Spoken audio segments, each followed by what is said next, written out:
Can you speak to the timing on getting a house to market? Sure. I think that there's always been the traditional spring market. Yeah. Like, oh, we got to get ready for spring. We got to get ready for spring. And yes, there is definitely a spring time frame. New buyers come in each year. It's an annual thing. They put, okay, next year we're going to start. So there definitely is more buyers that enter in that time frame. But you also do have more competition, so it kind of goes hand in hand. And a seller thinks of spring as like when all the flowers are blooming and everything's, May, for instance. That that's too late.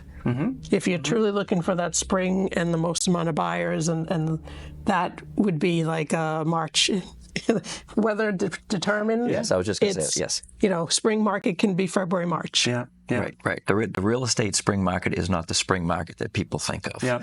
Because the buyers are starting early. They're doing their project management and backing everything up. So if they're interested in a school system and get their children in a school system, they understand, especially in this market, they've got to start looking in January, February, and hopefully Mother Nature is cooperating. Right. So when they're done, finally finding something and securing it, they're in that time frame that they can get them into that school system. As long as they have a P&S sign, they can sign them up for the school system that way. Right, but if I want to move in June, if it takes me a couple months to find a house, I'm back to May. If it's 30 to 45 days to get it from start to finish, now in April. Yeah. So it definitely, the earlier on the earlier end of spring is, and there's not, though, as much of an up and down as there used to be. And I think technology speaks to that fact that keeps us all active and dinging the phones. We've got my search set up and I'm getting it daily. Yeah. So it doesn't let you take the time off like it used to. I agree. I think, though, traditionally July tends to be a slower. July is a huge vacation month. It is. So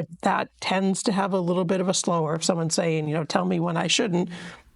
We sell houses in July, list them too, but that's probably one of the slower. And then when you get to the true holiday, Thanksgiving, Christmas time frame, those, if I were to pick, those would be the two slower I would pick.